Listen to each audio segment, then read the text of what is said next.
everything that I know says I gotta go, tired of going solo. But I'm never gonna go there again. This is what it is, this is who I am, this is where I finally take my stand. I didn't wanna fall, but I don't have to grow. I'm not the one with two scar hands, giving him the best of everything that's left of the life inside this man. I've been born again. Well, good day, everybody. This is David Mann with Fresh Black Coffee. We'll be joined in a little bit by my co-host and the founder of Fresh Black Coffee, Eddie Huff. Eddie's visiting some people, so he's just a little bit out of pocket here. I moved my operation to the home studio. Eddie's going to be joining us from a remote studio where he's handling other business. So in a little bit, we will be joining him. This is December 16th, 2023. About 2 weeks left of this year. If you got things that were on your bucket list to fulfill in 2023, you got 2 weeks left and go. Those of you who want to stay with us and talk to us about what's going on this week, there's been a lot going on. And Eddie and I will be just highlighting a few of the things as we enjoy the holiday season as well. So anyway, until then, I just want to let you know you can always pick up our podcast or on the web at freshblack.coffee. Yes, that's a real web address, freshblack.coffee. And on any of your podcasting apps, please let your friends know about it. We won't be doing the Facebook Live version. For those of you who watch on Facebook, I'm sorry we weren't there. But we've got the on-demand podcast as well as in our YouTube channel and freshblack.coffee. In a moment, let's go to our meeting with Eddie, and let's first hear a word from our good friend Jeff Davis. Jeff, what do you got to say? I'm Jeff Davis with Just a Thought. From the world hindquarters of dubious information, it's Fake News Friday. The NCAA's not giving the medals won by a trans swimmer to Riley Gaines. Story circulating that Ukraine's Zelensky bought 2 yachts worth $75 million became a meme, but the story gets 4 Pinocchios. A story about an explosion in Virginia when federal agents ignited a gas line during a firefight. Sounds exciting, it just isn't true. Facebook is fighting fake news with invisible watermarks on their AI-generated content. 3 men in India were arrested for selling fake gold bars. The picture of Elon Musk holding a red flag that said Trump won, Democrats cheated is fake. Funny though, President Trump saying he'd be a dictator for a day was a joke, but the media ran with it. The guy who posed as a Secret Service agent offered expensive gifts to real agents finally got 3 years in the pokey. An American who tried to enter India with a fake visa is now the guest of India for 2 years. Just a thought. I'm Jeff Davis. Hey, Dave. Eddie. So we're doing a remote one today. We're doing a remote one. All right. I'm here in my bunker. All right. Yeah. I'm prepping for the prep. Yeah. You had a good week? Yeah, pretty good. How about you? I hear you've been hanging out with those great names of Christian music over the last week. Oh, well, I don't know. Yeah. Some of my favorites, but if you don't want to name drop, fine. No, yeah, I won't drop names, but we had said we're going to do that show where we just play we'll do that in the new year. There you go. Where we just play all of our favorite Christian oldies. That'll be fun. I think that I'm looking forward to that show. Yeah. Hey, real quick, a little shop talk. Are you seeing me the Fresh Black Coffee? Yeah, Fresh Black Coffee, the whole thing. Is it backwards? No. It's reading forward. Good. Then our recording will be right.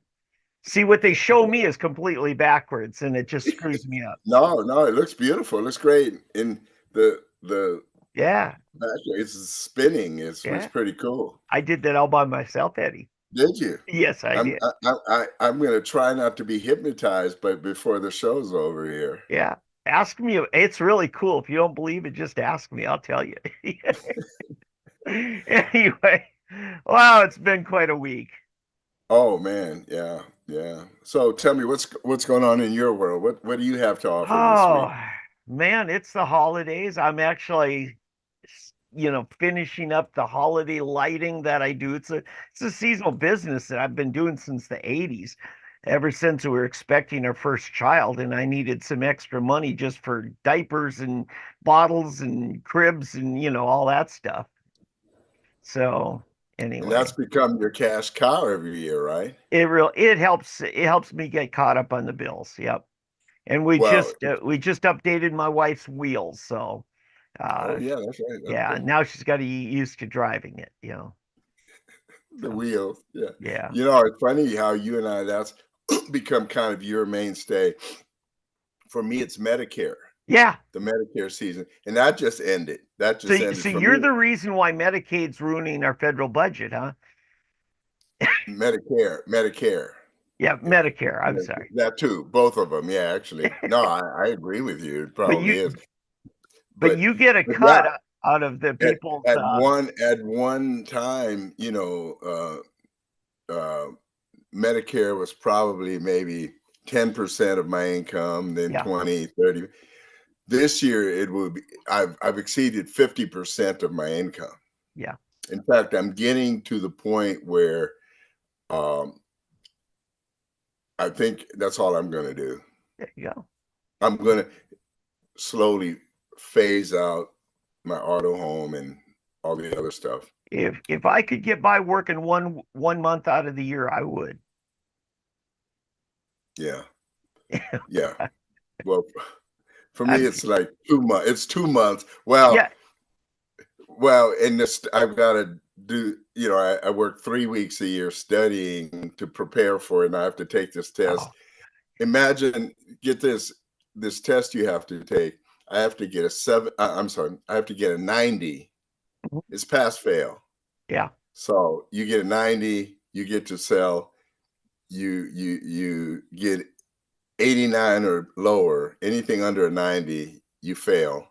And then not only do you not get to sell, but you lose all your residuals. Oh, Oh yeah. Everything you've built up for however many years, yeah. it's gone. It's gone forever.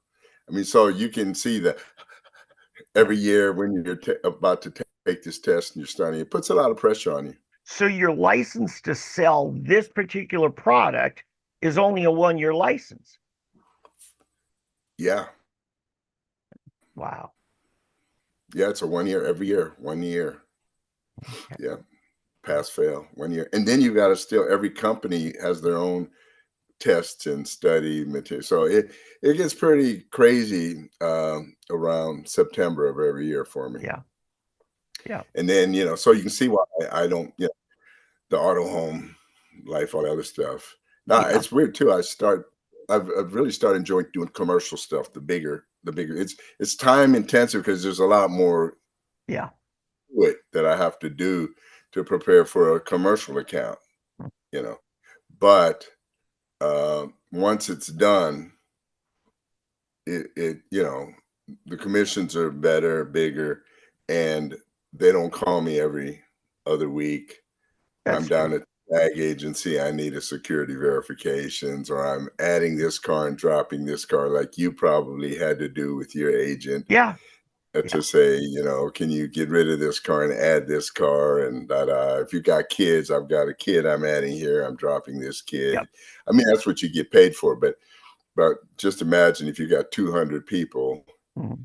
and every month 20 or 30 of them are calling you to do this, especially when they call you at home at dinner time and say, I'm sitting here at the tag agency and I need you to fax me over a security verification. Yeah. Because I was too lazy to get it ahead of time. Well, I won't say that, but yes. Yeah. Right. Exactly. They mail you one every 6 months, or Yeah. and I left it, or I don't remember where I put it, stuff like that. Yeah, You know that what was happened. nice for me? I actually got stopped by a cop in the neighborhood, and he wanted to see, license and insurance and that. I pulled it up on my app. Yeah, yeah, yeah. Nowadays, yeah, most right. But My, let's say you just bought a car yeah, and you just did it, then you won't have it on your app yet That's true. because you didn't. The company hasn't had a chance to update that. Like the agent will have it, but he hasn't had a chance to get it to the. Like a lot of people, they buy a car today and they want to go to the tag agency immediately. Yep. They want to wait a week or two or whatever to. Yeah, and there's a new law that when you sell a car and then you're going to buy another one, or maybe you did the opposite order like me, I bought one and now I'm selling the old. You take your license plate with you from the car you're getting rid of and you apply it at the tag agency to your new vehicle.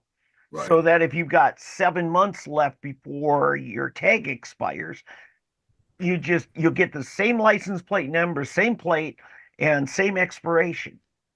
And so I actually kind of like that. The state did it as a way to make more money. Right. Because then every time you buy a car, I've got something I want to talk about that I've been meaning to do for months and haven't done. Now's the time. It's very important. And I want everyone to take heed to this. And it's something I don't know if you're familiar with. You may already know about this. I'm in the insurance business, and I never heard anything till my mom died. And I'm in the middle of this. It's a quit claim deed. Are you familiar with that? I've heard about it on houses and theft of real estate. Right. You're familiar with a will, Yeah. a trust, all of these things. Okay. Well, even if I was always told, if you've got to have a will, you need to have a trust. Otherwise, you have to go into probate. Yeah. And probate basically means the state takes over all of the property. It goes when someone passes away, the state takes over the property, and then they determine who gets it, and they take their taxes and whatever their fees and everything. Yeah. Yes, exactly. And their piece. Yeah. And but if you have a will and it names who the parties are, this is what I've always known for years and years, or a trust, then that determines who gets it, and it's no big deal. No, you still have to go through lawyers and all of that, even with a will. Yeah. Still got to pay an attorney a couple of $1,000s to run it through probate. You can try to do it yourself, but it's going to take a whole lot. Yeah. The quick claim deed is a piece of paper. It's just a very simple thing to do. And once that's filed, it instantly will transfer the title to any home or property to whoever's named on that.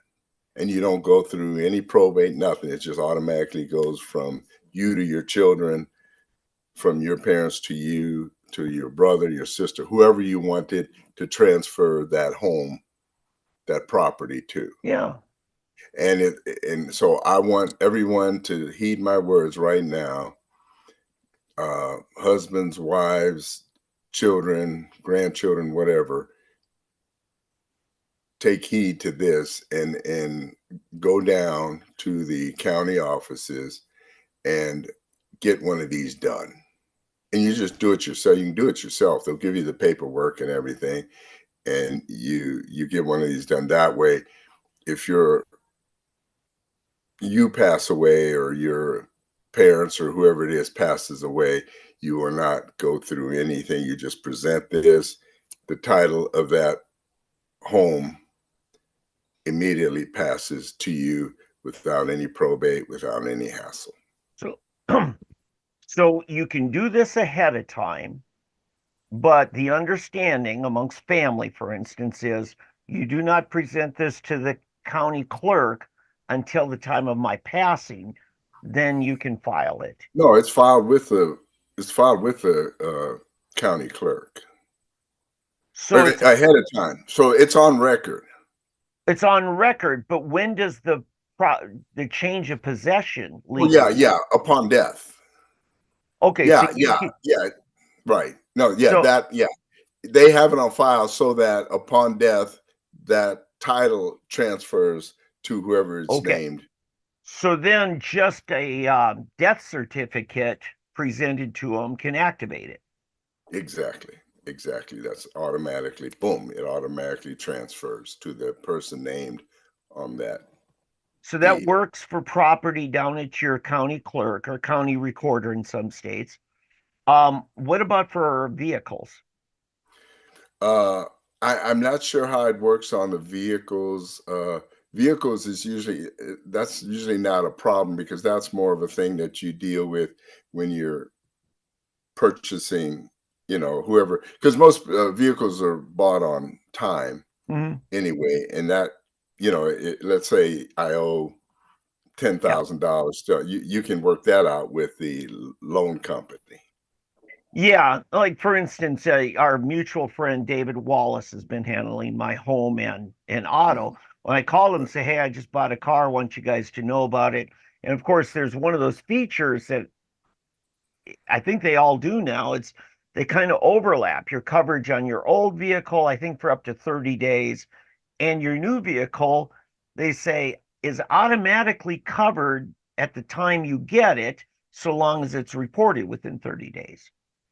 Something like Right. Yeah, I'm not sure it's 30 days. It's at least that. 2 weeks, but yeah, But 2 weeks to 30 days. Yeah. Yeah, what right, exactly. Uh-huh. what David said is, I need that title in your name in order to actually process the change in coverage.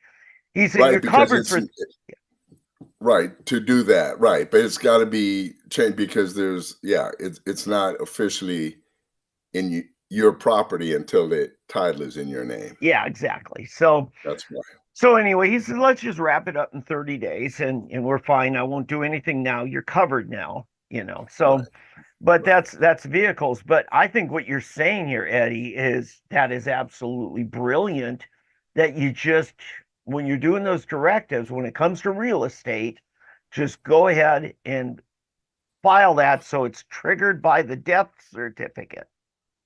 Yes, a quit claim deed. It's just and it's like a single piece of paper. Mm-hmm. I mean, and I'm trying to figure out why don't they make this broadly known to everybody? Because I know I have friends, wives. I know somebody. This was here's the thing. I'm not going to mention name, but this was a state representative Mm-hmm. who passed away, whose wife, I think, here 2 years or so later, Mm-hmm. maybe more, still wrestling to try to get the property Yeah. into her name. I mean, I know of a particular couple taking care of an elderly parent who had full disability, VA, and as such was, I guess, exempt from property tax. They said, "Hey, let's just put the house in mom's name." Well, then Right, mom dies. This quick claim would have just resolved it, boom, because really the son and daughter-in-law paid for the house anyway. right, exactly, They just took exactly. That care of, they took advantage of a tax benefit for the disabled.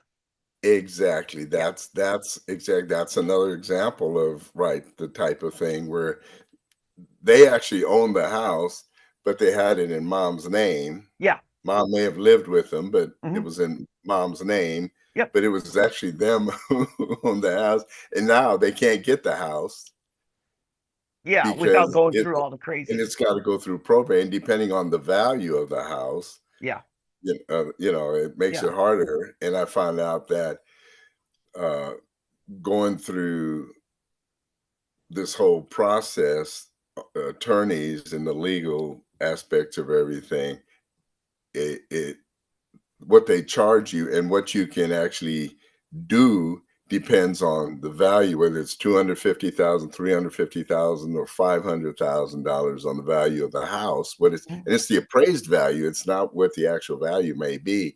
It's the appraised value. If it's a certain amount, you can't do this and this. I mean, it's like the state is making it so difficult yeah, for the homeowner or the landowner or yeah, whatever.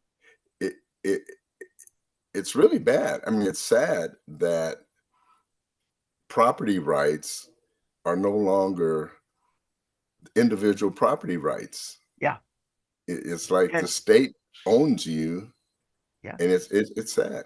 yeah. I don't like it. You got to pay a fee to them to continue owning your property every year. Yeah, and then you got to pay lawyers to undo the fees Yeah, that they're trying to get from Yeah. you. And there, I think you're on to it. You're saying, why don't people know this? Because nobody has a financial incentive in letting people know this. Certainly not Right, the attorneys, because this right, cuts them out. right, Yeah. right. But And they're, in short, everybody listening to this, watching us, if you are a homeowner or if your parents are homeowners, yeah, get a quick claim deed, call your county office, get it done. That way, if your husband, your wife, your mother, your father, or your children are involved, just somebody name the person you want to leave your property to yeah, in this quick claim deed, and you will be able to save yourself yeah. time, money, and a lot of aggravation. Yeah, and if you're Tulsa County, for instance, Mike Willis, great person. We got a fantastic person down the county clerk's office. Over in Wagner County, we got Lori Hendricks. These people can help you if you're from somewhere else. Yeah, I'm sure they can. Look, they're elected folks. They've Yeah, got an incentive in making sure the voters are, yeah, are happy. So, yeah. but So, yeah. Dave, hey, what's the burning issue this week Well, on your radar? On your radar? I'm looking at some local stuff, some state stuff, and then of course there's federal stuff. And federally, we've got first of all, we kicked George Santos out of the Congress, and Didn't we talk about that last week? Didn't we? I think that did happen right, like Friday of last week. So yeah, Yeah, and we we did. talked about it last Saturday and bemoaned at how these hypocrites up there Yeah, just got, I mean, dumb, and the Republicans just dumb, dumb, dumb. And there were two, to our credit, our representative mhm, here in District 1, yep, he voted against it. yep, He voted in keeping him in to let his own district people determine whether to keep him or yeah, not. yep, Remember? yep, He was one. And Josh Braheen was another one yeah, that, in our humble opinion, did the right thing. absolutely, And then we had the rest of the state reps, as far as I could tell, that yeah, decided that he should go, yeah, and which was sad. yeah, But there were over 100. I mean, over 100 Republicans felt like they needed to vote to get the scoundrel out. yeah, That was, I mean, basically that's their attitude. And I'm so disappointed in the yeah. Republicans. It's like, do you remember Christian Growth Ministries years ago? Bob Mumford, Charles Oh Simpson. yeah, uh, yeah. Well, Bob Mumford had a saying about the song "Onward Christian Soldier." Hmm. And he was saying, that song is kind of interesting, but the sad thing is we talk about the Christian soldier coming home from battle wounded, Yeah, and instead of binding their wounds, what do? We finish them off. yeah, That was what his term is, how we finish them, and that's kind of how the Republican Party is. yeah, The Democrats wound them and do battle with them all, and then the yeah. Republican Party just finishes them off. It's Uh, it's a tragic truth. and there's something else that's grieving me, Eddie. This hasn't really made the radars with a lot of people, but I picked up on it. So, as you know, when Mark Wayne came to our studio, Mark Wayne Mullen, Yeah, and he, amongst other things, he talked about his friendships kind of in a bipartisan way in Congress. He also mentioned, I think he was talking to Trey Gowdy one day about that he, in his mixed martial arts training, that he put together kind of his own gym, his dojo, club. Uh-huh, uh-huh. And one day the speaker, Kevin McCarthy, wanted to spar with him. And McCarthy, who's tall and's got a massive reach, got in a lucky hook. And actually, it was kind of a backhanded. but his Velcro, the rough part of the Velcro, not the fuzzies, the other side Right. was exposed on the back of his wrist, and he ripped it across Markwayne Mullins' face, took a bunch of skin out. It looked ugly. Hmm. And for months afterwards, the speaker, McCarthy, says, "Hey, I took out Mullen, Yeah, like he's a tough guy. And, Mullins, he got a lucky thing. Right. And really, how hard do you want to beat up on your boss, right? If you're Mark Wayne. Right. Right. Well, Right. but the thing is, those two guys are close, and they've been close ever since Mark Wayne got there. Hmm. Mark Wayne took it very hard when McCarthy was voted out of Right. speakership. And Mark Wayne has been very vocal on a personal attack against Matt Gaetz, who Yeah. I also respect. And I expected that to cool off within a week or two. This week, those guys are going at it like you wouldn't believe. Just get on Twitter, you'll see it. And anyway, by the way, we're going to have to take a break here in a second. We've got a hard break coming up. A hard break. But Eddie, I'd like to get your response to that. Could we go to a break and then come back and pick this up on the other side? Okay. All right, folks, you're listening to Fresh Black.Coffee, and this is David Van with Eddie Huff. We're doing a little bit of a remote thing this time, and we'll be seeing you after the break.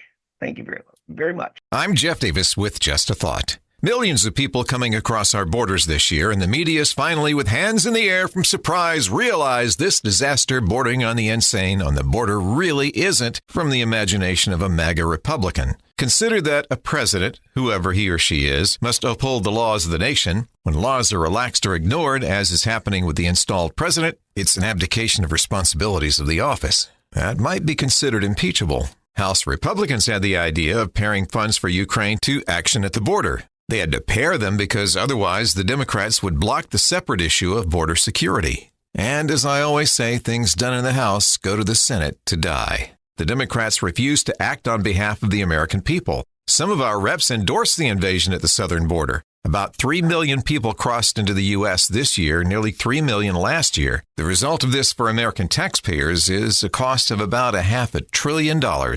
Just a thought. I'm Jeff Davis. Yeah, okay. We're back with Fresh Black.Coffee, and Dave's a little slow on the record button. Now you can rib me, Eddie. Not like I've ever teased See what you. it's like. See what it's like. Yeah. I was going to ask you, but I didn't want to interrupt. Yeah, So but we were rudely interrupted there. So Eddie, But, these two guys are Christian, Matt Gaetz and Mark Wayne Mullen. Are they handling this in a Christ-like way? no, but they're handling it in a human way, and therefore God gives grace, and hopefully they'll get it. The thing about Mark Wayne, it's funny that this would be happening because Pat Campbell and Mark Wayne had this animosity for a long time. Yeah, they did. And yet it ended well. Mark Yeah. Wayne actually spoke at Pat's funeral at his celebration, Yeah. and they put it behind them and ended up in a very cordial and friendly manner before Pat's death. Not just right at the end, but probably a year before Pat passed away, a year or two. So I believe Mark Wayne is big enough to do that. It's just a difference of opinion and a difference in the way they handle things. Matt Gaetz I'll be honest with you. While I agree with Matt Gaetz on most of his ideas and principles of politics, he's not a guy I would probably be buddies with. Hmm. And while I'm buddies with Mark Wayne Mullen, I don't always agree with his politics. It's a weird, in that kind of weird. It's the weird thing that Mark Wayne is not just a friend, but I think he's a very close friend. He and Christy, his wife, I love him to death. I trust him explicitly, and I understand where he's coming from. So I give him grace in some of his opinions. Like I disagree with him on his opinion about the officer who shot what's her name, Ashley Babbitt. Yeah. Okay, and excuse me, so I've got to plug this thing in. Oh yeah, we got to get a little bit of power here before Yeah. we. So I give him grace on that issue, but we disagree somewhat on that. Okay. Yeah. And but like I said, we're very close friends. That's why, Yeah. you know, he'll show up when I ask him to, and you know, he always goes out of his way. If I text him right now, he will text me within 15 minutes. So, but at the same time, We're not name dropping, are we? no. But no, You what know, I'm you're saying, bragging on how loyal of a friend he is to you. exactly. Yeah.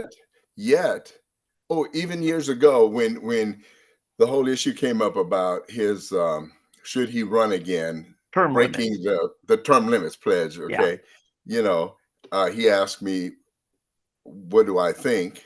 Yeah. And I told him no, I don't think he should run again. Yep. But when it came to make the announcement that he was running against, he called me to do the interview to announce he was running again. You know, So he asked the guy who he respects and respects him, yet still doesn't agree with him, to actually interview him. That takes balls, Eddie. That's balls. Yeah, to announce that he's gonna do what I told him not to do. Yeah, and exactly. he did it to your face. Yeah, because he knew that it wasn't a deal breaker. In other words, it wasn't going to break our friendship. Yeah. And so, and that I think is what kind of helped our friendship. Yeah. That type of trust that it's more almost like you're in family. You know, your brother, your sister, you know, well, you ticked me off. I did not like what you did, or I don't like what you're doing or whatever, but you're still my brother. You're still my sister, you know, that type of relationship that, you know, that I know that he will be my friend, you know, and I'm his friend. So, and I'm not going to stab him in the back. Yeah. And I would tell him to his face, no, I don't like that. Yeah. Okay. Well, No doubt. all right. Thank you. See ya. So that's what I'm saying. So like it's kind of like I said, it's a weird thing that, you know, I like most of Matt Gaetz' issues, policy issues, but he's, you know, I don't exactly like everything about him. And on the other hand, I like Mark Wayne Mullen and the way he does things, et cetera, even though I don't like everything he does. So anyway, I've taken a long time to try to explain. So here's another thing that not everybody picks up on. So last Sunday, all of a sudden, Sunday morning, I see this Twitter. There's something called X Spaces, or Twitter Spaces, it originally was called, which is kind of a live audio podcast format you can do on Twitter. And they're just fantastic stuff, because anybody who tunes into it while it's happening live can say, hey, can I add a comment? And this podcaster, Mario Newfall, says, hey, yesterday, Alex Jones just got restored on Twitter. And I'm going to do his first interview. Well, not just those two guys were part of this. All of a sudden, here comes Vivek Ramaswamy, then Matt Gaetz, and Jack Posobiec, and then Elon Musk comes on, and Elon's on for 2 hours with him. Oh my goodness. Yes. And so it turns around, and Alex Jones is interviewing Elon Musk. And that's the energy, the dynamic that you can get on these live X Spaces events. Yeah, wow. Anybody could come in. And so now, but you know what? Just to interrupt real quick, but you know, you've got to give it to Elon Musk. Yeah. I mean, you never know where he's going to show up. Yeah. I mean, he truly is the boldest, freest person on earth, I think, Yeah. that he I will agree. show up on Alex Jones, but at the same time, he'll go to China and meet with Chairman Yi. Yeah. And he will be attacked from the left and the right, because you travel the same circles I do on the internet. Yeah. And you've got the conservative people we know that don't trust him as far as they could throw in. Yeah. And yet you got the people on the left ready to crucify him Right. all day long. But it's like he doesn't care. Eli is his own guy. Yeah. So, by the way, let me yeah. tell you, the fresh black coffee is backwards now. I wonder why. How about that? Anyway, but go ahead. Yes, I will fix that. So here's something that happened. With Alex Jones, and Alex Jones has changed quite a bit. He's there's just some things he's no longer doing. And just a second. Oh, wrong one. That's not my. That's for another podcast. Yeah, drop that one in there. Just a little bit of There we go. advertising. How's Yeah, that? there we go. Now we're good. Yeah. All right. So Alex Jones has changed his tune quite a bit. The whole circus antic stuff. I've been watching him for the last 2-3 years, and we're getting the real stuff. But what people are finding out is the stuff that seems so way out there 15 years ago is coming true. Right. And a lot of people are just saying, Alex, you were just too far ahead of your time to be taken seriously by a lot of people. And yet, yesterday morning, 8 o'clock, I'm watching Newsmax, and they're interviewing somebody from Sandy Hook, a brother, a sibling of one of the kids that was killed. Right. And they completely misrepresented Alex Jones as somebody still claiming that it was a fake, Right. mass murder. Right. And Alex Jones says, no. He says, I gave too much entertainment to the notion of some other people's conspiracy theories. He didn't have with me. He says, I now totally condemn that. It was real, it was painful, and I've apologized to the families. I've, da da da da. So, and that wasn't the reason why they took him off Twitter. They took him off Twitter because he attacked, Darcy, what's his name?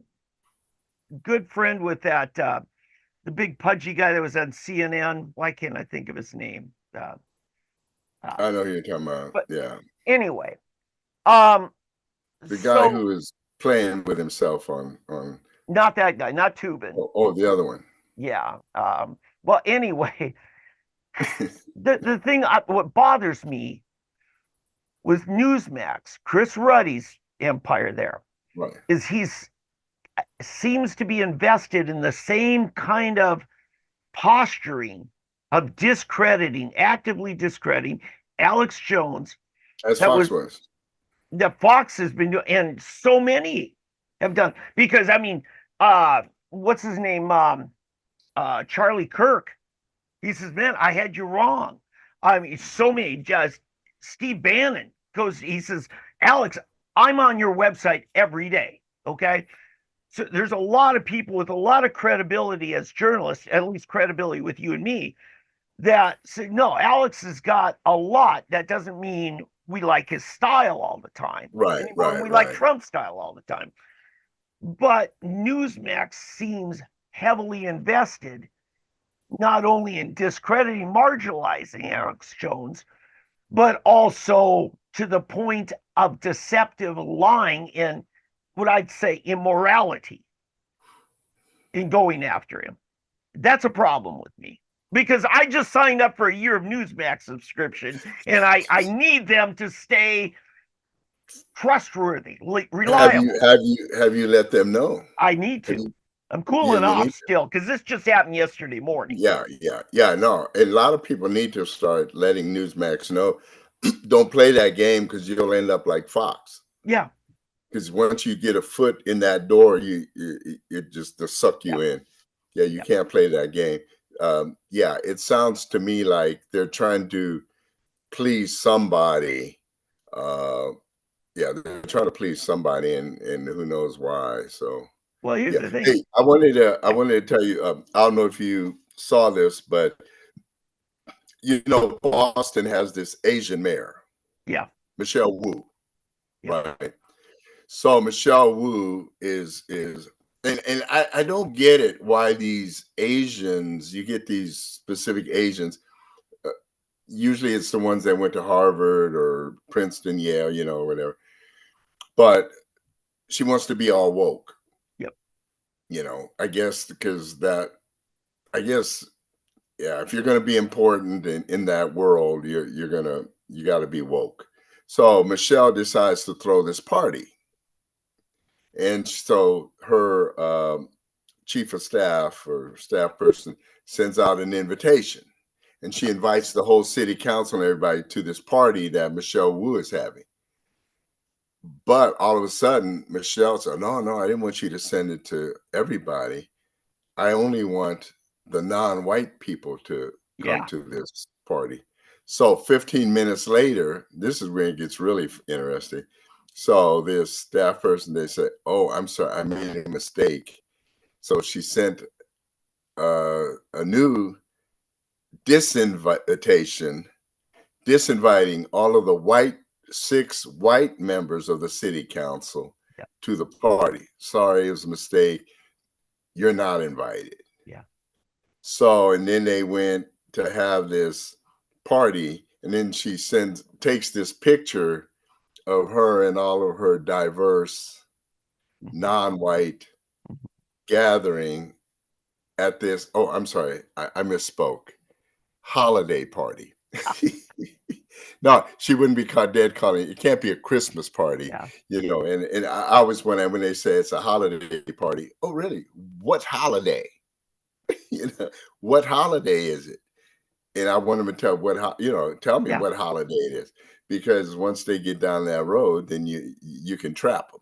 You Yep. know. In fact, I don't know if we've ever talked about this, but remember Cedric the Entertainer? Yes. Yeah.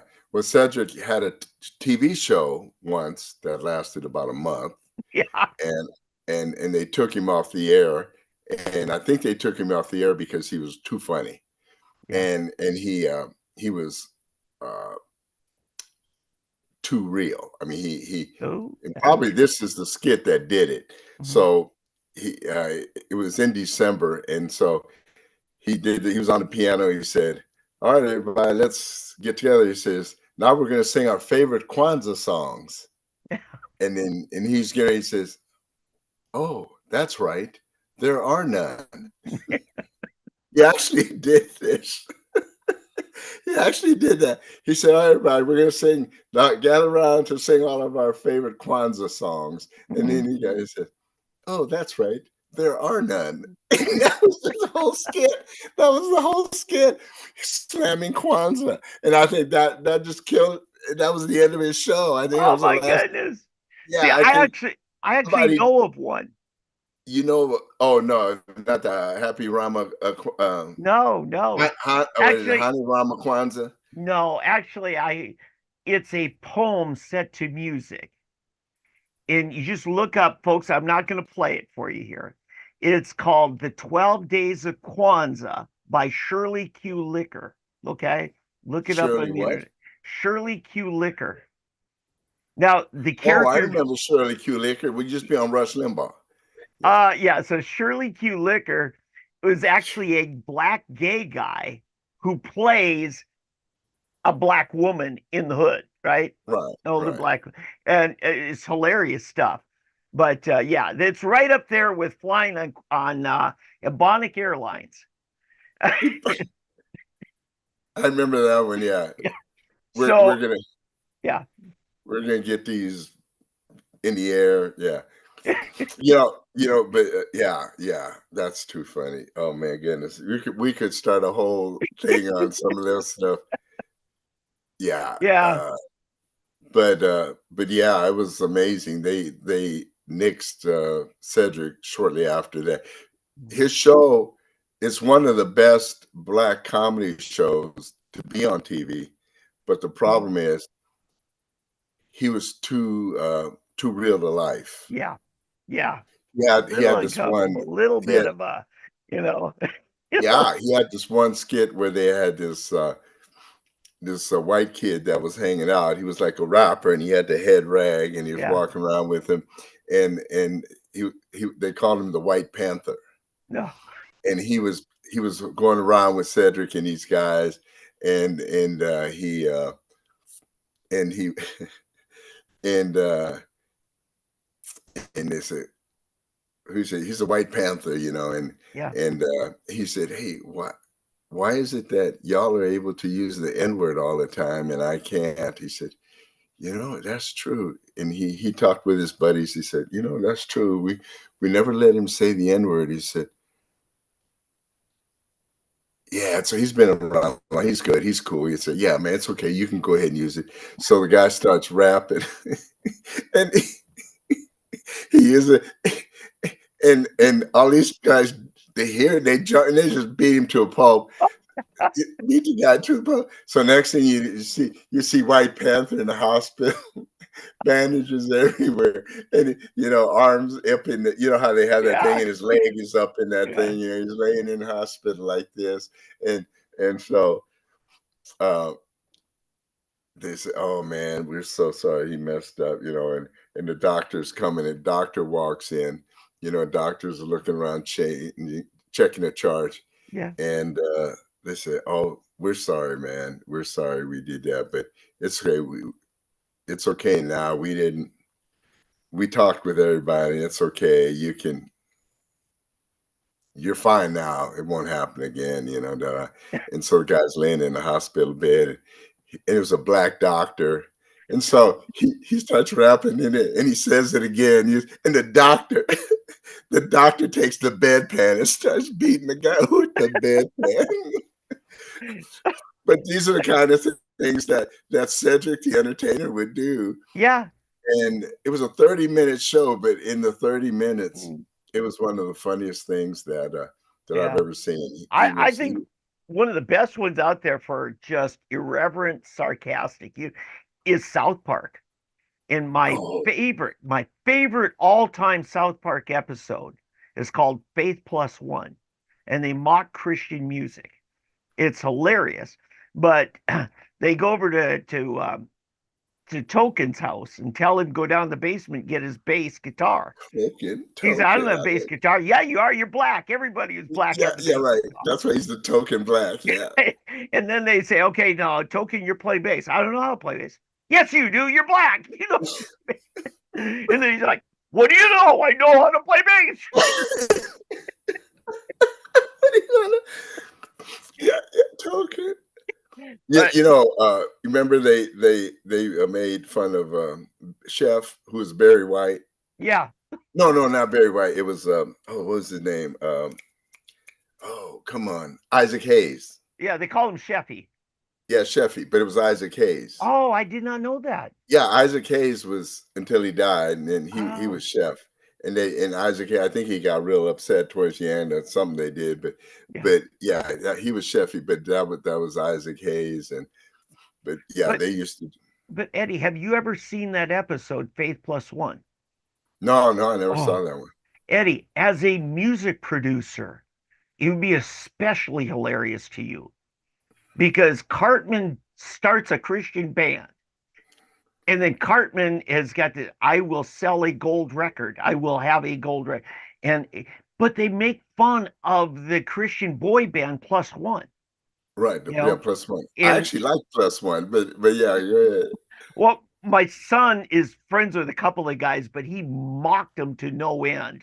And my son happened to be in a pretty influential spot as a young teenager. He was moderator of Impop Records music message boards. And of course, they left and they were going to go legit and be a real band, except Hmm. that Nate Cole, their lead singer, he had this white guitar they played at Winter Jam in Tulsa, and by God, he could play the D chord, Eddie. He Yeah. actually played the D chord. That's it. Nothing more. Yeah. Well, no. Yeah. Yeah. Like so many of those old, like Elvis. I don't think Elvis could play the guitar, but he always had one with him. Yeah. And so many of those guys in the old days, you had to have a guitar that looked like you could play, but Yeah. even though you didn't play it, So Yeah. yeah, but no, I remember the one you saw, the one where they did the Mouse House, No. the House of Mouse, Oh yeah. where Yeah. about Mickey Mouse, and then Yep. and you had all of the boy and girl groups. Yep. Had Britney Spears and Yeah. Christina Aguilera and NSYNC and all them, and it Yep. showed the innocence, and then finally, Mickey Mouse, and them cussing, and they've been cussing everybody out, and then the mouse kept growing and grew into this giant Yeah. monster, basically showing how Disney really wasn't this innocent Yeah. thing that everybody thought it was, that it was just really a bad They're not thing. Lynette Funicello. Yeah, it wasn't what it was with Annette. Frankie and Annette. Annette. Yeah. Funicello, Yeah. yeah, Frankie and Hey, Annette. by So the way, this week I've been reading a book called Up from Slavery, the really, biography of, you yes, never read Up from Slavery before? I never have. It's something, I isn't it? guess the public schools in Minnesota didn't figure it was important because there's nobody black in my hometown. But it just blows me away. It was just how honest and simple of a life. I mean, Booker T, a very unassuming person, but he was It's funny a how character. everybody knows about George Washington Carver. Mm, yeah, If you talk about Tuskegee, you talk about and you talk about Booker T, everybody jumps to, they think it's yeah, George Washington Carver. yeah, And if it weren't for Booker T, you probably wouldn't know about George Washington Carver, yeah, because he went to Tuskegee, and that's where George Washington Carver did all of his discovery of the sweet potato, peanut, and yes. everything. The agricultural developments. Yeah. Right. And Booker T is the one who brought him there from Iowa State, is where he got his degree. And Okay. they wanted him to come to Harvard, which is Yeah. kind of interesting. Yeah. George Washington Carver, but he chose to go to Tuskegee instead. But Yeah. it's amazing what Booker T. And have you gotten to the Atlanta exposition? Yes. I mean, that's kind of the pivotal point. It was at that. Yeah. I mean, he had notoriety, but when the Right, president came down there, and then he right. developed this friendship with both Taft and McKinley. I mean, it just was really impressive. And It, Roosevelt, Teddy Roosevelt, because he was the yeah. first black person ever to dine at the White House. He Yeah. was invited to eat and boy, they ripped Teddy Roosevelt for that. How dare you let that nigga eat at Yeah. the White House? And but you'll get to more. There's a lot more that he does after Yeah. that. But But this is a it's very interesting. short book, I thought. Oh yeah, it's not that long. There's another one. What is the name? Oh, I can't think of the name of it. There's another book done which takes a lot of Up from Slavery, but it adds some other stuff. Mm-hmm. I'll think of it and we'll talk about it in another episode. Yeah. But what happened, he was the hero in the black community up until the civil rights era came along, and they had to discredit Booker T. They've kind of swept his whole name and history under the table or under the rug even, so Yeah. to try to erase his memory, because he undercuts the whole civil rights movement. Yeah. And not because he wasn't for civil rights, but because he fought for true civil rights, but he wanted us to earn it. Yeah. He wanted the black community to earn it. He was actually what you would call today a nationalist, a black nationalist, or a pluralist. Yeah. He felt that the Black community had to earn its right to enter the field of play in America. And he didn't feel we had earned that right because we were ignorant, and not ignorant that a bunch of ignorant fools. That's what we are today, wise Well, fools. But what he meant was educationally, being freed from slavery, we didn't have the knowledge, the skill, or the acumen to be able to compete in industry and science and all these things. That would come later. And yeah. this is something I've always said. See, to me, the liberals' game is this: if I can convince your kids, you in particular, that your kids will never be able to compete with my kids, but it's okay. They don't have to compete. I'll take care of them. I'll give you the money. You just stay in your place. Then my kids will never have to compete with yours. I can always stay here, and I'll keep yours in place over here. And this is the game of the Democrat Party. Yes, it is. That's the game. Yep. And they're not doing it with poor whites.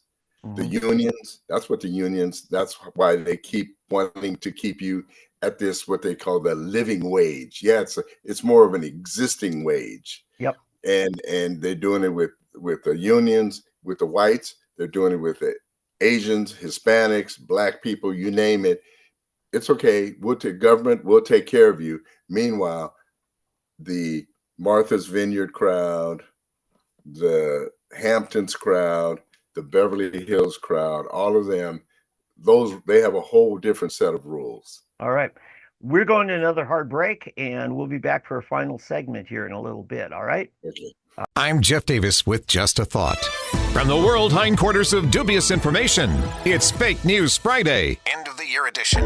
In 2023, stories about Elon Musk topped the fake news list. Taylor Swift's gotten her own share of fakiness with fake photos of her eating ice cream in front of tearful Africans. A picture of a volcano erupting in volcanic West Sumatra was another fake. The watermelon game has spawned fake merchandise around the watermelon theme. Here's another one from Florida again. A Florida woman helped some people commit armed robbery by getting them phony law enforcement gear. She got 5 years in the pokey. The Philippines is rich with pranksters. A big money payout by the government on TikTok is fake. A story that people are leaving Instagram and Facebook due to scams and fake news. Too bad they can't police that the way they do users' comments. An 8-year-old in Richmond put on a fake mustache to raise money for charities. It was part of the Mustaches for Children campaign. He raised 40 grand. Way to go. Just a thought. I'm Jeff Davis. And we're back. All right, we're black. Yeah, that too. Yeah. So that too.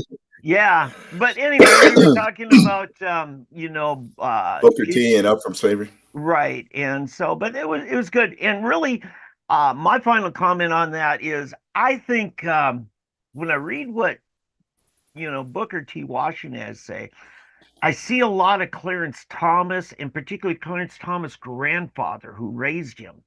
It was the honor and dignity of all work. Booker T loved education as an empowerment to a productive life. And what was important to Booker T was an honest, earned living and, fulfilling your highest potential.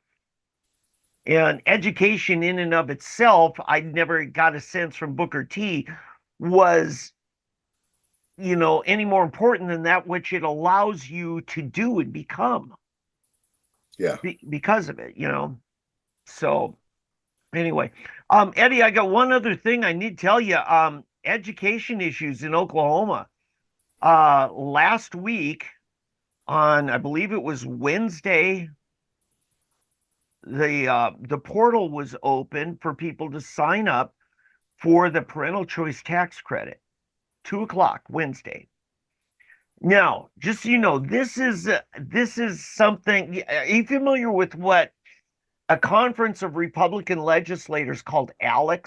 I don't know. It's most Republican state lawmakers in several states meet, I believe in it's Atlanta, for this conference, and they compare legislation and they try to streamline and learn from each other's. Remember how, the states are supposed to be, the experimental, we're supposed to learn from each other. Mhm. And so what we've got here in Oklahoma and the parental choice tax credit for families who are paying their kids' tuition in a private school, despite them having to pay taxes to support a public school that they Right, aren't right, tapping right. into. When Iowa began this reform, the first year, 6,000 students uh, got the credit. In Arizona, I think it was 8,000. In the first 3 days, Eddie, in Oklahoma, first 3 days, 30,000 applications. 30,000. And here's the thing, it's based on your income tax bracket. It can be anywhere from 5,000 to 7,500 per kid Right. that you're paying tuition in. And for our legislature set aside 1.5 million. No, wait a minute, 150 million. I'm sorry, more zeros here. And that's gone, Eddie. In the first 3 days, Yeah, I can 250 imagine. million had already been applied for, and there's only 150 million. So if you didn't sign up, folks, for this in the first 3 days, sorry. But there's opportunity for the legislature to do a number of things in February. They can do an emergency funding advance. They can, and they're definitely going to be doing some reforms, because when it came to the tax commission implementing this, they were the agency chosen by the legislature, not Department of Education, to implement this. The net result was a lot different than a number of the lawmakers said. Hey, that's not what we voted for. It was described to us that it's going to work in a different way than it's being rolled out. So you're going to see some reforms on it. They've already put them. Hold on a second. Yeah. Did you record? Yeah, we're good. Okay. Yeah. I did that before I invited you in. So anyway, You're breaking up. You're breaking up. so are you. Yeah, I don't know what it is. Something. Hopefully the recording goes through. So Okay. they kind of set a course, a long-term goal funding, that it's going to go up to $250 million for this. But here's the next thing, Eddie, and I was way ahead of this last spring when I told the legislature that we're going to have to start not just encouraging more private schools, but also getting them very quickly accredited, so that they aren't Yeah. treated like a homeschool where you're capped out at a $1,000. Oh, that's the other thing. If you're a Right. homeschooler and you haven't applied for this, your $1,000 per kid the money's gone. So Right. The only thing I worry about is that you're going to see a bunch of thrown together schools that aren't that good, which or is, that yeah, that's always a danger. I mean, it's always a danger, and I hope they have somebody like our superintendent of education that we have now that is on it, and he oversees it very seriously to come down on these money making thing operations, I know. because I've seen too many of them. Right. Especially, there's been a lot of shabby charter schools. I think that's what you're Right. talking about. Exactly. Okay. Exactly. Now, Right. the charter schools work within the Department of Public Education. This, Mhm. the lawmakers locked out the State Department of Education in this, but what they did was they set up a foundation, a state trust, that just is a clearinghouse for all of the private educational organizations that have their own chartering, like the Catholic schools do. Right. the Seventh-day Adventists, the Lutherans, and that, to where those entities hold each other accountable. And there's like 15 or 20 of them. I forget how many, and I've gone through the list. I've studied all of them. And so you have to be accredited. You have to get outside accreditation, or you can go to Ryan Walters and say, we'd like the State Department of Education to accredit us. So without that, you're treated like a homeschooler, and it's a $1,000 credit, cap. So anyway, besides that, Ryan Walters is getting beat up on. It is a political strategy going on. I know. It's tough. I mean, all we can say is pray for the guy. I mean, but the good news is he's like the Donald. He just keeps going. He just won't, he won't stop. Which he's got to. He's got to go until he can't go anymore. And we need to support him, pray for him, and continue to uphold him. And whatever we can do to help, we've got. And when I say we, us, everybody we know, get everyone to counter the attack upon it. What I'm asking everybody to do is to begin attacking those attacking him. Yeah. We've got to muster a counterattack. We can't just sit there and defense. We need to start mustering counterattack. Find out who these people are that are attacking him, and do some digging into the backgrounds of these people, expose where the money's coming from, who they are, and what their weaknesses are, and start cutting the legs out from under them. That's the way you do this. That's the way we got to start doing this, and get them to back off. Yeah. Because if not, they're going to keep trying to do this. Yeah. By the way, back to the Booker T. Washington deal. Yeah. There's another biography. It uses a lot of the same history that's in Up From Slavery, but the name of the book is Then Darkness Fled. Oh. Then Darkness Fled. Yeah. And I read both, and it adds a few other things, but when you take both of those and put them together, you'll really get a good picture of his life and everything. Wow. But anyway, back to Ryan Walters. I mean, I think God has chosen the right person to pick up the mantle. As much as I liked, what was his name that I supported? John Cox. John Cox. Yeah.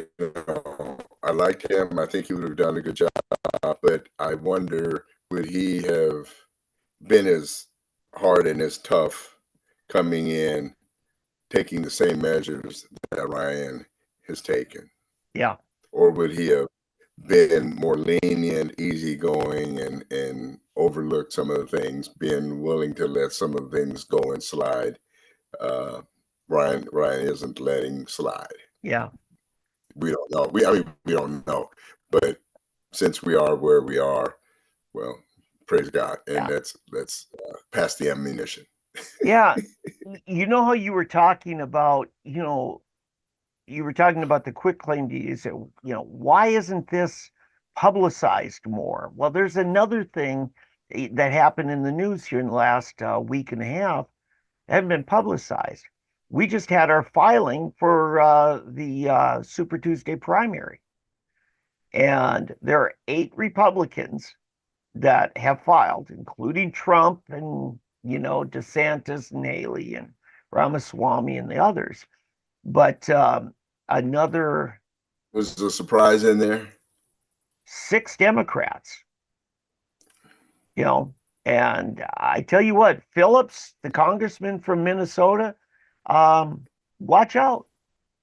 I think there could be a number of crossover Republicans, maybe not in the first 2 or 3 states, but there could be a number of them who will jump over, especially in New Hampshire, though, because remember, you can vote in whatever primary you want, regardless of your party affiliation. Right. I think you could see some things happening there. I think Trump at this point... Will some Republicans jump over and vote for the Democrat? Yes. Is that what you're saying? Yeah, to vote because for in South Phillips. Carolina, it's allowed as well. Open primary, yeah. Yeah. Now, there's a number of people, especially before April 1st, any primary before April 1st, the rules are you can't do a winner take all. Whoever gets the most gets all of the delegates. Right, right. Unless, like in Oklahoma, if a single candidate gets 50% by himself, and Trump in many states, I think, has that kind of support that he could just take all of them just by getting 53%. Right. And the other thing at play, and this is an Oklahoma rule, but many other state parties have it, you don't get any delegates until your vote totals reach the 15% threshold. So, like Ron Paul didn't get any delegates 2012 because he only got like 12%. So he got none.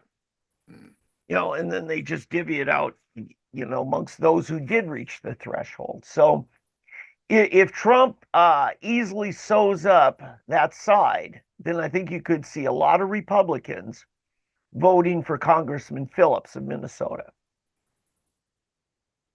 just to try to take the air out of Joe Biden. The other thing I do have to say is the National Democrat National Committee actually has a rule that says if the convention has selected a nominee for president and that nominee then steps aside, the nominee in replace of him gets chosen by the Democrat National Committee. And that's how you could see a Gavin Newsom who doesn't face a single primary yet because or Michelle Obama. Michelle Obama. Now, I've got a son who is voting for Marianne Williamson and actually helping campaign for her. He's doing what? Yeah, he's campaigning for Marianne Williamson. Remember the psychic Your who ran? son. Yeah. Yeah. Now, last time he helped organize Kanye West. Yeah, no, I'm still believing Michelle Obama is going to step in there at some point, and probably I could see her as early as January. Okay, let's go with that, Eddie. How do you think Gavin Newsom responds to that? I don't think Gavin Newsom can respond to it. I think Gavin Newsom will end up. I think it would probably end up him being the vice president. That would be about the only thing to get him to shut up and go along. Yeah. Quite honestly, though, I think he runs circles around Michelle Obama. Well, yeah, the problem is if you had him running against Michelle Obama and he were to beat Michelle Obama, you would totally lose the black vote. You could hang it up. Yeah. See, that's the problem. If Michelle Obama gets in it, it has to be Michelle Obama, because once you've declared Michelle Obama, everything hinges on her to get the black vote. See, that's the hole that the Democrats have dug themselves in. They got a bunch of black folk who will only vote for black folk. We used to call that racist when it was the white folk voting for the white folk. Right, exactly. And so if you don't, and if you throw the bone out there and you pull the bone away, you lose them totally. Yeah, that's once you put it out there, it's like Donald Trump said, never hire a family member, because what happens when you need to fire them and their family? Yeah, that's exactly right. And that's the problem. So the Democrats, if they put Michelle, it's live or die with Michelle. Yeah. And I think there's enough people that don't like Michelle to where it's going to be a long shot. and I'll tell you where I think the Democrats will lose it one way or another. I think the Democrats will lose it is the Hispanic vote. The Hispanics, they don't like the open immigration that's going on. Yeah. Because it's diluting. It's who they're bringing in. A lot of Mexican people. First thing, what a lot of people don't know is that Mexicans do not like people from Guatemala and El Salvador. Yeah. And vice versa. Yep. It's like thinking that all Black people like each other. Yeah. Just assuming, right? Well, in the Hispanic community, it's even worse. Cubans, Colombians, El Salvadorans, Guatemalans, Costa Ricans, they're all the same. Yeah. Koreans and Chinese, right? Yeah, Japanese and Chinese. Yeah. Well, they're all yellow. I mean, it's just stupid. Yeah, Germans and Dutch people. Yeah, I have to tell you the story. So, when we're living in Holland, my uncle is coming from Germany, right? Yeah. And he calls me on the phone. Okay. Now, the Dutch and German are not that far apart language-wise. Sorry. So, my uncle calling me from the border. He had just crossed the border into Holland. They Yeah. were coming to visit us in Amsterdam. And he called me, Eddie, we're trying to get to you. And will you talk to this guy here? I can't understand a word he's saying. So he wants me to talk to the Dutch guy so I can translate into German what the Dutch guy is saying. And I mean, and I'm sitting there thinking, are you kidding me? No, he just refused to understand the Dutch guy because the Dutch and the Germans hate each other. Goes all the way back to the war. Yeah. Who was the first country they invaded, or one of the first ones? Yeah. Remember, they just don't like each other. Yep. So it's funny, but we're assuming, or Democrats assume, that letting all these people in is going to bring about this Democrat utopia. No, it's going to bring about a democratic hell, or an American hell, because you've got all these nations now coming in, and you're going to create the biggest mess that you have ever seen on the planet Earth. Yeah. Oh, you know what it is? It's Babel. It's Babel. Yep. You're Tower of creating Babel. a cultural Babel. Yep. Yeah. Eddie, have you got your Christmas shopping done? No. Okay. I usually finish mine at about 6 p.m. on the 24th. Okay. Well, Babylon Bee And has we celebrate a German Christmas, which is on the 24th. There the you evening go. of the 24th. Well, Babylon Bee has a shopping guide for you to help you out. Oh, okay. Yeah. What to get for your Christian friends from any denomination. Can I give you the top three? Top three. Okay. Do you know they list Calvary Chapelists as a denomination? Did you know that? You made it big time, Eddie. Oh my Yeah. goodness. Okay. You want to Let get me have them it. a 6-foot long poster fold out of the rapture chart so they know how it's all going to happen. But the Catholics, you get them a bumper sticker that is a meme, but in the background, it says, it's got a picture of Pope Benedict, and it says, "Miss me yet?"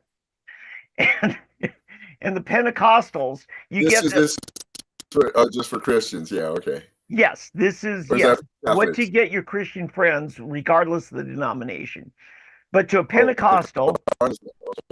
yeah, to a Pentecostal, you get them a subscription to the app Duolingo, a translation app for translating all those confusing tongues they speak in. So, and then to a Baptist, you get them a Tupperware set for all of their casserole storage, and best complemented with a diabetes test kit. So it's just a few of the things that Babylon Bee has for you. I thought I'd take a visit to Babylon Bee to complete our news episode. A diabetes test kit. Oh my goodness. That's funny. Yeah. That's Yeah. funny. Yep. Duolingo, huh? If you, Duolingo to translate all the yeah, tongues. yeah, there's some better That's ones, funny. but I wanted to stop at 3. So Oh, you wanted to start. Oh, I see. Well, wait a minute. Why'd you pick those if there are some better ones? just because they were grouped together, I wanted to get the Calvary Chapelist Oh, in there because I didn't know yeah. that was your For me, denomination. yeah. Calvary Chapelite, actually. That was my denomination. Yeah. Calvary It's so Chapelite. funny you mention that because truly, I mean, you talk about being pre-trib rapture. I mean, that was like the core of the faith of all Calvaryites. Mm-hmm. Yeah. Yeah. I like what Chuck In Swindoll fact, said. a lot of people don't know, but I used it, to the Chuck Swindoll. the anti-Pentecostalist Chuck Swindoll, I would call Yeah, him. the anti-Calvary Chapel, Yeah. anti-Pentecost. Yeah. He did say something that was pretty good in his radio broadcast. I used to listen to it while I was at Bible school, or during those years. He said, if I had a Sunday night service tonight and I was going to plug it, come on back tonight, from at the end of the Sunday morning service, he said, if I entitle tonight's sermon will be the identity of the Antichrist, he said, man, we would need help in the parking lot getting everybody parked. But if I said tonight we're talking about the importance of a consistent prayer life, then we just wouldn't hardly have anybody show up. There are some topics that are, quote, sexier than others. It's So true. That is it true. is true. No, I tell Like, you, it's good. I don't know if What? you know that Greg Lowry, who pastors Riverside, Yes. Calvary Chapel, Riverside, and he was basically the whole Jesus Revolution movie was basically his story, Yeah. and he was saved through Chuck Smith and Calvary Chapel and everything, but he started out, he was a hippie, as you know, but what wasn't told in the movie, he's an artist, Oh, and he used to do tracts. no, they He showed was that very, in the movie. They did. did they? Oh, Okay. yeah. Yeah, they would publish his Hey, I stuff. wish they showed. I don't remember that. I don't remember that for some reason. But anyway, he did these tracts, and they were some of the best tracts ever. Yeah. But he would do these tracts, and he did these tracts about the rapture Hmm. and everything. And they were. I mean, they were excellent. But that was a real central theme. And in 1973, you'll probably remember is when that was the Yom Kippur War, Yeah. Yeah. and Chuck was in Israel. Oh, Chuck Smith was in Israel, and he was calling home, and he knew Jesus was coming back. That was it. And he would tell people, he's coming, everybody. If he's not here by this afternoon, it'll be tonight and in the night, yeah. So we'll see you on the other side. I mean, it was that kind of that Yeah. sure. I mean, I'm not joking. This No, is I how know. sure he was, and of course we know now. Yeah. And Chuck has gone on to be with the Lord, but I would have to say Chuck, one of the most amazing ministries, and I do have to say this about Calvary. I want to say Jesus Chapel. That's the offshoot that from Calvary Chapel that I got saved in. Hmm. But the people that came out of that route, Calvary Chapel, even the vineyards, the Yeah. Calvary Chapels, and all. Hmm. I see them on Facebook. My friends, all the ones that I got saved with, and their kids, and all the offshoots, and then the Calvary people, even, and including, Richie Furay? Do you know I've who heard that of is? them. One of the founders. Yeah, he's from started with Buffalo, Springfield, and then Oh, yeah. Poco, the group Poco. Hmm. Anyway, artist. Anyway, he now pastors. He got saved through that whole through Calvary Chapel. Hmm. There's so many of those, and they're all still, I mean, grounded, solid, walking with the Lord. Yep. All these people out of that Jesus movement, Greg Laurie, and all. I mean, I can't tell you how many millions. It's multiplied by millions. Mhm. And so, to me, somehow that ministry, Chuck's ministry, did something right. Yep. I think the And focus on the love it of was, God, nothing is more timeless than people yeah. experiencing the love of God. Because, you know, I've said I got saved because I was listening to a John Todd cassette tape, and I was scared to death that the devil was so powerful. I ran to Jesus because I Mhm, was scared of the devil. But what kept me was mhm, Jesus' love. right. And I think that And people that focus on that, that's solid yeah, ground. and that's what I was gonna say. Because see, the Chuck never, his preaching, he never got into preaching necessarily. Like, he never put together messages. What he did, he would start in Genesis and in Matthew. And so he would do, like, in the morning, he may start at Genesis, and then he did an evening service, and he would start at Matthew. And he would teach a chapter, Yeah. and he would go through the entire Bible. And he would, as he's teaching Matthew 1, he would just expositorily teach that chapter. And that's all he ever did. He didn't go off on, this new teaching and the healing and the power of this and the power Mhm. of that and that. He stayed with the Bible. He Yeah. didn't go off on stories and that. No, it just stayed with Scripture, Yeah. and it was amazing. And that's how everybody got grounded. They got grounded in the Word of God. Mhm. And it was centered around the Word of God. It always stayed centered around the Word of God. Everybody knew the Word of God. They knew their Bible, and they read their Bible, and they followed Him. And the other thing, we didn't have overhead projectors. You learned the song this week, next week everybody knew it. Everybody knew the song, and you sang it for like a month, and then they would introduce a new one. You remembered the old one, and you learned the new one, and we knew hundreds of songs. I mean, it was crazy, but Yeah. we actually knew how to memorize. We used to memorize. Yeah.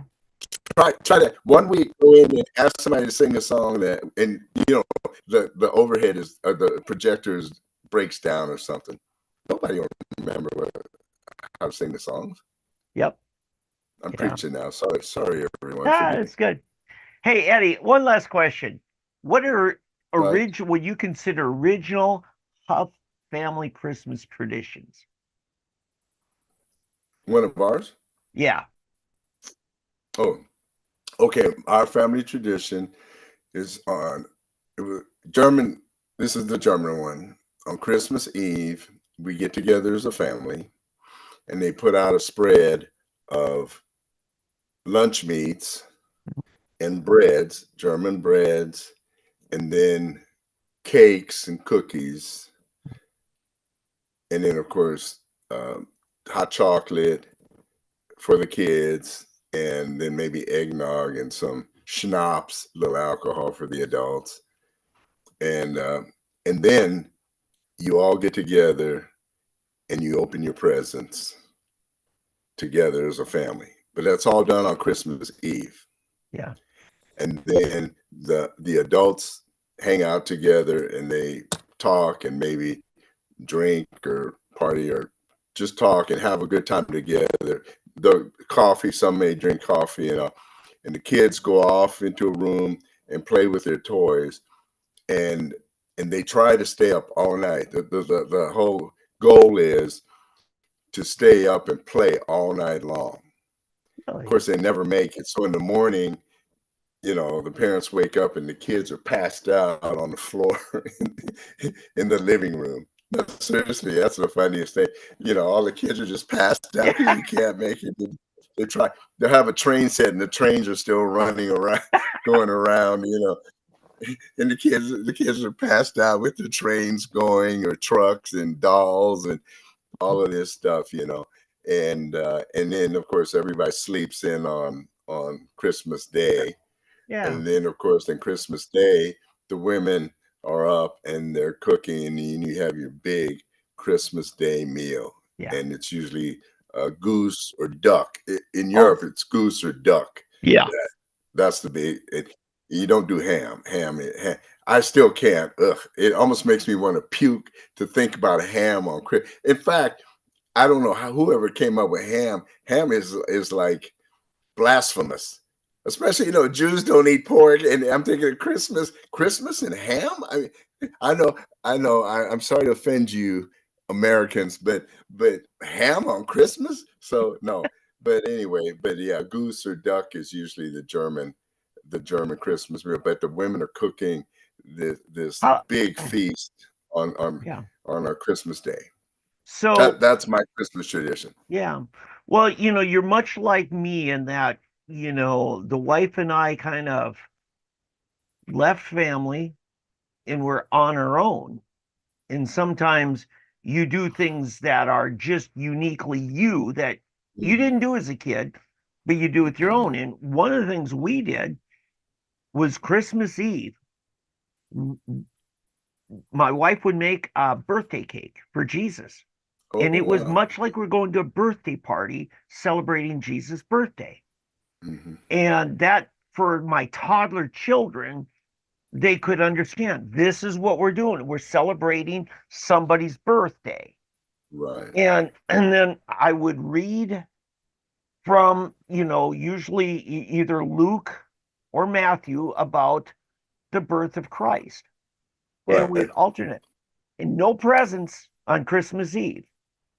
It's all about Jesus. And then that evening, we'd have Christmas music. We might watch a movie, a classic Christian movie, Christmas movie, and that. But like National Lampoon's Christmas Vacation. Something. But classic. No, but something that the family chose together. It was family time, right. But the presents aren't till tomorrow.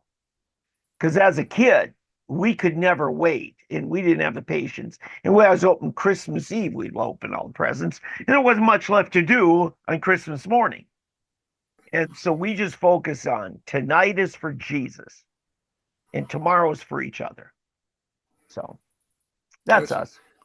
Yeah, we couldn't wait till the morning. We played all night as long as you could, and then in the morning when you got up, you start again. You play again with them. And that's a very German thing. Yeah, and see, what the next day was, you couldn't wait to wake up and grab your toys and run out to your best friends. Yes. And show them your toys and play with your friends. Yes. But that night, you got to play with your toys with you and your family. That's very much what I remember as a child. And see, both my mother and father had German roots as well as others. Yeah. So, yeah. I said my mom would actually have us put our shoes out on, what was it, December 8th? Yeah, well, it was probably the 6th, St. Nicholas Day. Yes. St. Nicholas Tag. Yeah, that's the 6th. The and Dutch from do my it on the mother's 5th. Family. Are they German? Or is it, oh, no, Belgians? She's a mix. All my parents are mixes of 3 or 4 things. The Dutch do it on the 5th because he got to Holland and Belgium, I guess, on the 5th. And he didn't get to Germany until the 6th, the day later. They were lower priority, right? Yeah, right. Well, the route from Spain, he went this way and then this way. Yeah. Hooked to right. No, it's amazing that he hits everybody on the same night, though, isn't it? Yeah. Yeah. It's amazing. Yeah. But no, those were good times, and but everybody. Oh, in the early days too. Like I remember when I was really young. Yeah, when we were really poor. In the real early days, the first day, early in the morning on Christmas Eve, because Christmas Eve was a holiday still. Yeah. On that day, they would go out and chop down a tree. Oh. And drag the tree home. Yeah, you had to and then my mother would spend all day trimming the tree and lighting the tree. And it was with real candles, the kind you light. Yeah. Yeah. And if you still have a house tomorrow that hasn't burnt down.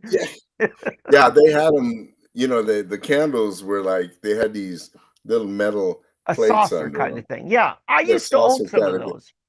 Yes. Yeah, and so anyway, but somehow it worked, Yep. and these trees would be beautiful. Oh, and in Germany, and I'm sure it was in America, there was nothing more beautiful because it would always be snow.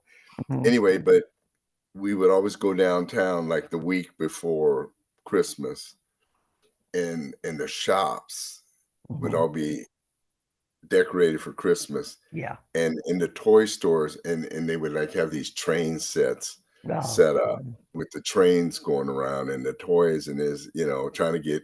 And I would always just stand there, and it was magical as a kid. Yeah. Dolls and Yeah. things and toy soldiers and all. They really knew how to do that stuff. So anyway, that was my memories of Christmas. You Yeah. asked for one, but I'm sharing a whole lot of them with you now. Yeah. So, we got our 60-minute thing. And oops, there we go.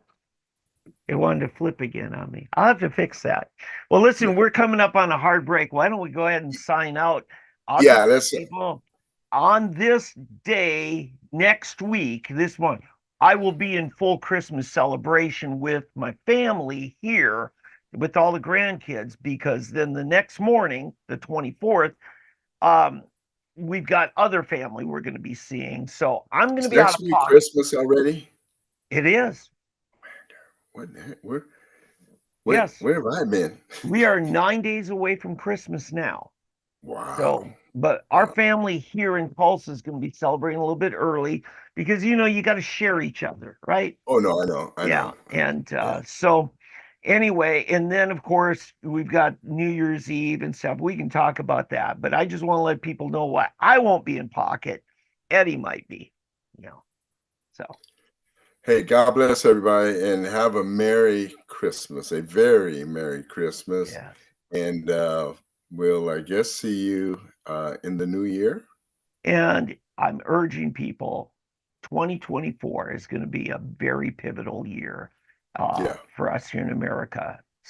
Stay tuned, buckle in. yeah. Right, folks? See y'all later. Have a good holidays. Talk to you later. Bye. All right. Bye, Dave. Bye. I'm Jeff Davis with Just a Thought. When I was growing up, Christmas at my grandparents' farmhouse was always a special occasion. The strong scent of pine from our Christmas tree punctured the air, and the crisp, cold morning air was invigorating. My grandfather always put out a big bowl of unshelled pecans and walnuts, and a bowl of hard candy, the ribbon shape that always seemed to stick together. Not to mention, lots of oranges. Me, my siblings, and my cousins would play in the yard while my grandmother and mother were cooking, with that wonderful aroma filling the air. The farmhouse was always decorated with festive ornaments and lights, and the warmth of the old Franklin stove made the atmosphere cozy and inviting. The day was filled with laughter, stories, and games. We'd all gather around the table for a delicious meal, give thanks to God, and then feast. Those were days filled with love, laughter, and amazing memories that will last a lifetime. I hope you make it a memorable Merry Christmas. Just a thought. I'm Jeff Davis.